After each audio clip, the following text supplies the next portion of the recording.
to the organizers of this year's ASARP International Conference, guest speakers, paper presenters, ladies and gentlemen, minasan, konnichiwa. Before you is PALMO of De La Salle University-Dasmarinas, Philippines, who is going to share his research paper entitled JOVE REX, The Making of Filipino Christ, a subject under the category of religion, mysticism, faith, and scientific culture. But before anything else, I would like to clarify first the title of my paper. JOVE REX is the Latin name of Dr. Jose Rizal, the Philippine national hero. Jove meaning God, Rex meaning king, and Al meaning all. In short, JOVE REX means God, King of all. This paper posits two significant revelations why Dr. Jose Rizal, the Philippine national hero, is regarded by Rizalistas as God or Christ himself. By Rizalistas, I mean those Filipinos who believe that Rizal is God. I have two major arguments why Rizal became the Filipino Christ. First, Filipino culture has something to do with it. And second, American imperialism had reinforced this veneration and worship for Rizal. For the first argument, we know that culture is the way people make sense of or give meaning to the world. It consists of the maps of meanings or the frameworks of intelligibility that the members of a specific cultural society share together. It is the people themselves who construct or reconstruct things or events to look for meanings and significance. They do so in patterned ways, drawing on experiences shaped by their own cultures, their own social structures, and their own history. In dealing with the Philippine situation, one must put into consideration the pre-colonial and colonial past of the Filipino people. By doing so, it could be easily understood that the common Filipino concept of God is influenced by culture, and that the idea of God is a reflection of Philippine society. Jocano, one of the Philippines' leading anthropologists, has surveyed Filipino society and culture before and at the beginning of Spanish colonization, which started in 1565. His survey of the various ethnic groups from Luzon to Mindanao reveals a common pattern about the early Filipino concept of God. A supreme God exists with lesser divinities and the departed. The people worship God through the lesser divinities or spirits and the departed as intermediaries. These spirits, known as anitos or nonos, are no other than the dead parents or ancestors whom the early Filipinos considered as their secondary gods on earth. This is anitism, the veneration of ancestors, and is also the core of Filipino religious culture. Anitos were considered saints, being venerated by the Filipinos as they were the soul of their ancestors who were men of virtues. It was through their ancestors whom the Filipinos put their trust that they might watch over their homes and safeguard their families. To these anitos, the people offered sacrifices with a babaylan or priestess officiating. Idols were carved in representation of these spirits or anitos. These idols were anointed with fragrant perfumes and were also dressed comparatively in the same manner as the contemporary Christian saints are dressed. Spanish friars like Juan de Plasencia and Tomas Ortiz noted that at times the Filipino natives worshipped any little trifle in which they adored as did the Romans, some particular dead men who were brave in war and endowed with special faculties, to whom they commended themselves for protection in their tribulations.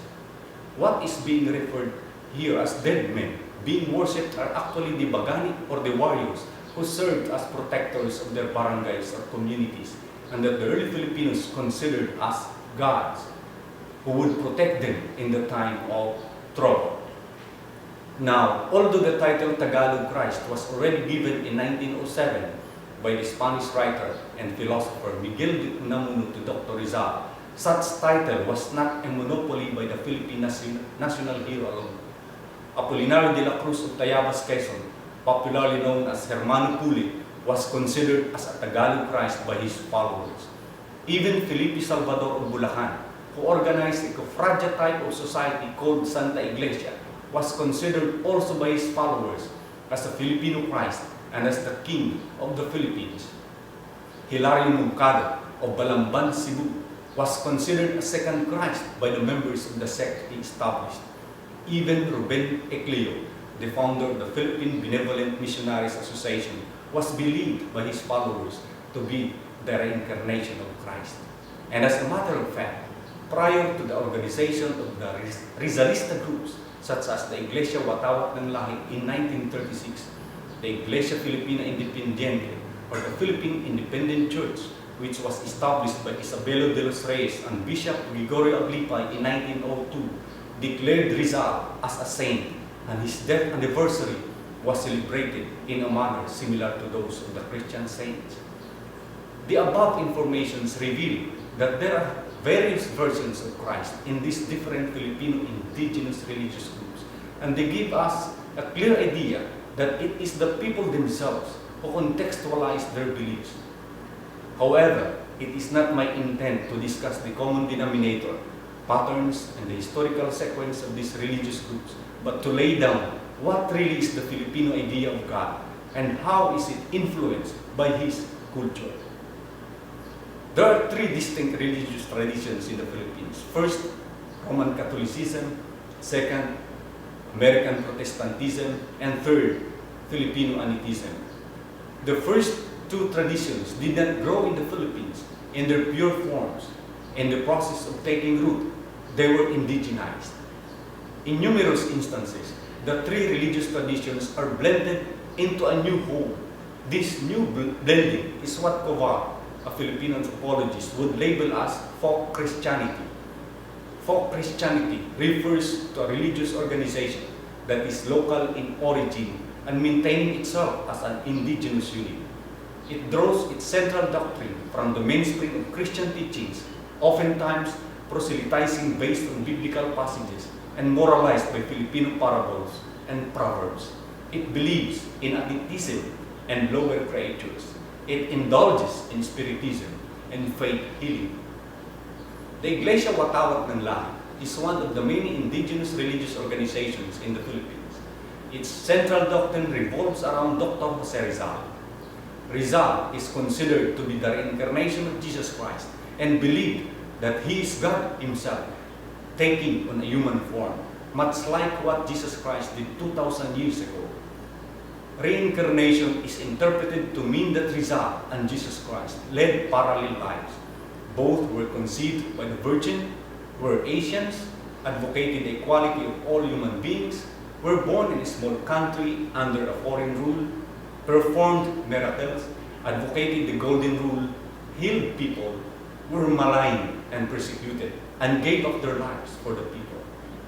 Moreover, the Iglesia Watawat ng Lahi is awaiting for the second coming of Rizal. It also anticipates the establishment of the Golden Church, the Golden Palace, and the Golden Flag. All these things shall appear at Mount Makiling, overlooking Lechari Hill in Calamba, Laguna, Philippines. Hocano holds that in spite of colonization, Filipinos have retained their identity and outlook. In other words, Filipinos have not been passive to external influences. Rather, they absorbed those external influences and fashioned them according to what pleased or best to their liking.